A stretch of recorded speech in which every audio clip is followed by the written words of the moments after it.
Okay guys, we're here looking at the Archer CR700 TP-Link cable modem router. This is a cable modem for Time Warner, Comcast, a couple others. So just check the description. It's a DOCSIS 3.0. It's wireless AC 1750, and this is the part that I like about it. Essentially, it can broadcast over it can broadcast two networks, two wireless networks at the same time. An older style 2.4 gigahertz network, which most of your devices will use, and then a newer 5 gigahertz channel, which all new cell phones, many new laptops, it's the new standard. It's better, it's faster, it's maybe even twice as fast, depending. And there's less interference on it. Like 2.4 gigahertz, you get interference on your from your Bluetooth. You get interference from your microwave and your neighbors. So 5 gigahertz channel is amazing. Okay, we'll come up here and look at the router itself. To set it up, we're going to start by plugging in the cable itself. The cable modem into, or the cable into the cable modem, and we get that securely screwed in there. There we go. And we will plug this in to power. And at this juncture, you should call your cable company and tell them you want to activate a modem. You'll need to give them the information on the bottom here, like your MAC address and things like that. It's all right here on the bottom. I'm not going to show you mine. I don't know if there could be anything bad about that.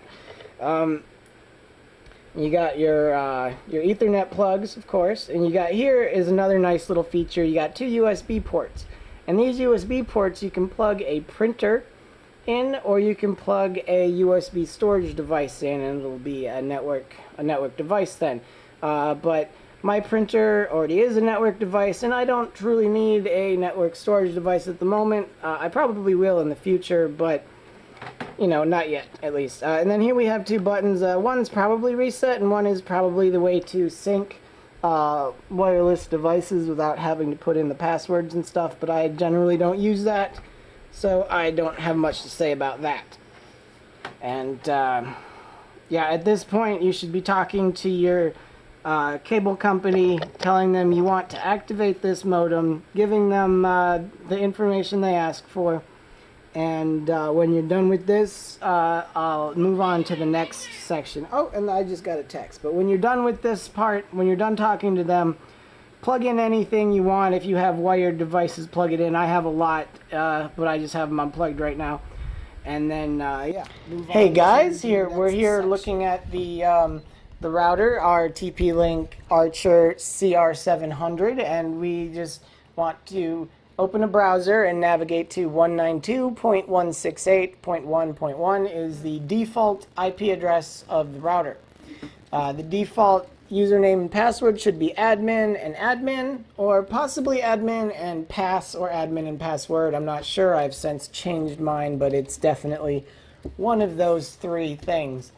Once you log in, maybe the first thing we ought to do is move over to Advanced and come down here to System Tools and Administrator, and let's change those passwords. Type in your old password, type in your new password, confirm your new password, and save. There you go. Remote config management, you probably don't need to mess with this, and if you want to, you probably don't need me to tell you how it works. And we'll come back to the advanced tab in a bit, but for most people, you'll probably only need the basics. And like this is the main page right here. I tend to need to know the IP addresses of my devices, so I tend to come here and click on wired or wireless or whatever and check out their IP addresses. Over here you see a printer and a USB disk, and basically this router has the capability of plugging a USB printer or USB storage device into the back of it, and it would it would broadcast as a, you know, a network device. But I have a networked printer, and I don't need a network storage device, at least not yet. So I haven't messed with that. You come up here, you look at the radio or router, and you see that we got 2.4 gigahertz and 5 gigahertz. That is the main feature that I like about this router that is unique to wireless AC routers. Most devices in the, you know, current standards use 2.4 gigahertz. That is, you know, the radio frequency that it is on.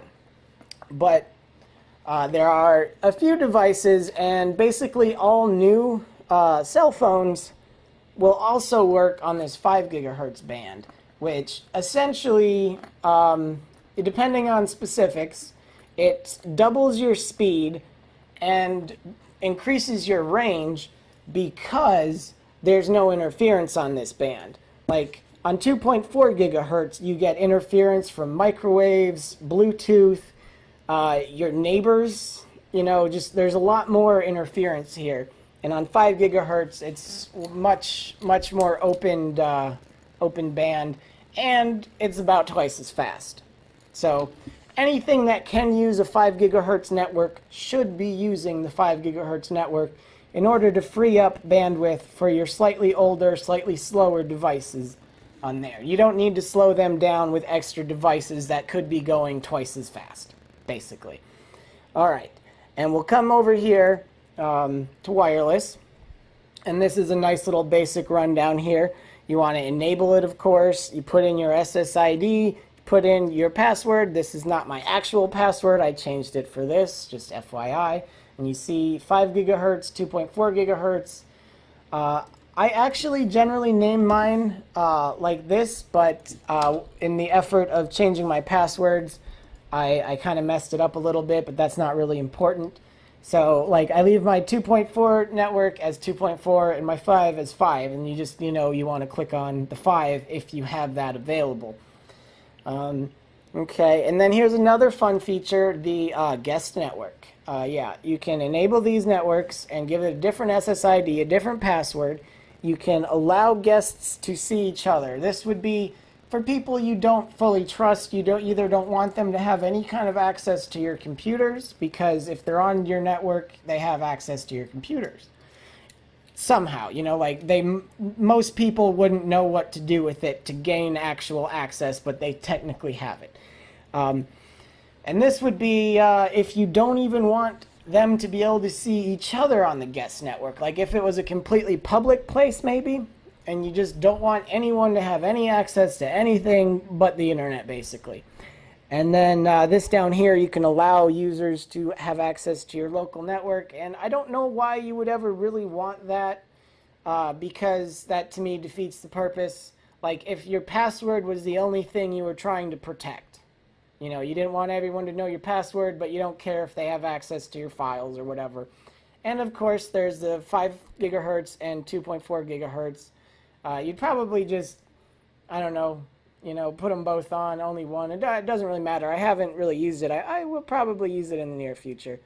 USB settings. Now, these are things I haven't really messed with, but this is where you would go to, you know, enable or look at your USB devices, whether it be a printer or a storage device.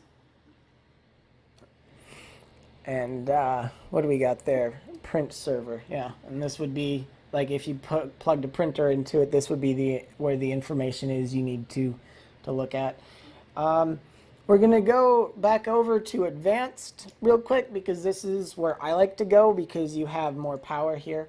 You come over here, mode. You probably want this on router mode. If you don't know what a bridge mode is, Google it.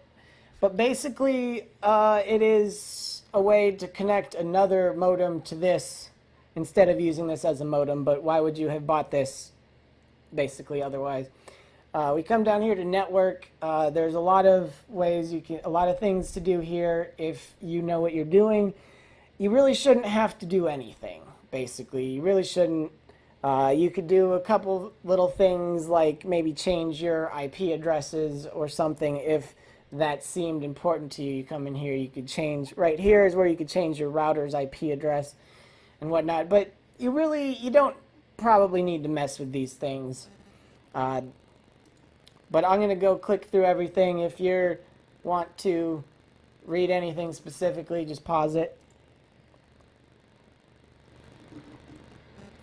Oh, dynamic DNS is kind of neat. It is a way, because you likely have a dynamic IP address, meaning your cable company or whatever gives you an IP address kind of at random. So you can't have a static web page pointing to your IP address because it will change. But you can use one of these services or other services. I use no IP to host a web name, and my website is derekstitch.ddns.net or something, and I use this service to so my web address will always point to my correct IP address, even though my IP address can change, is the idea behind that. Advanced routing, again, not something you'll probably want to mess with. And this one, you can set up your networks with more detail and separately. You can change your power usage, like if you find that, your neighbors have great signal for yours, turn this down. If you have a small apartment, you can turn this down. It'll save you power and just, whatever. 11BGN mixed. These are the protocols that can use this 2.4 gigahertz thing. G is kind of normal old, N is kind of modern, but there's a newer one called AC. And you'll want to just leave that on mixed unless you know exactly what your devices are going to be. Because if you could leave it on N only because you know you have no G or N devices, it would save a little bit of processing power, basically. Bandwidth, again, not something you need to mess with. Auto is good, but 40 megahertz is kind of what auto means most of the time. The more bandwidth, the more channels data is sending on, kind of thing. And down here we got channel, and this is where you'd change your channel if you're broadcasting on the same frequency as your neighbors, basically. And there's a few channels you can go across. If you can, you want to have at least one channel distance in between your signals, and your signal spans at least three channels, basically. So you can get an app on your phone called Wi-Fi. It's W-I, like F-E-Y-E or something like that. And that will scan for network information. And you can see even a chart of what the network looks like. And then you can adjust your channel accordingly. I don't have much neighbor interference. My channels are fine. What else do we got? Primary network, guest network, and this is where you would set your guest network up, and you got a lot more of the details to go, like you can change your encryption protocol. This has also got to do with your encryption, basically, and you can change the security and just more detailed stuff. This is where I always go when I need to change something. MAC filtering, you can block things or allow things based on their MAC address, which is a hardware address. Like every item has a MAC address, and in fact, you would have had to give this MAC address of your router to your cable company to have it online. Here, wireless bridging, this would be more detailed than probably you'll need. I don't even have mine enabled because I don't use it. And wireless advanced, I'm honestly not sure.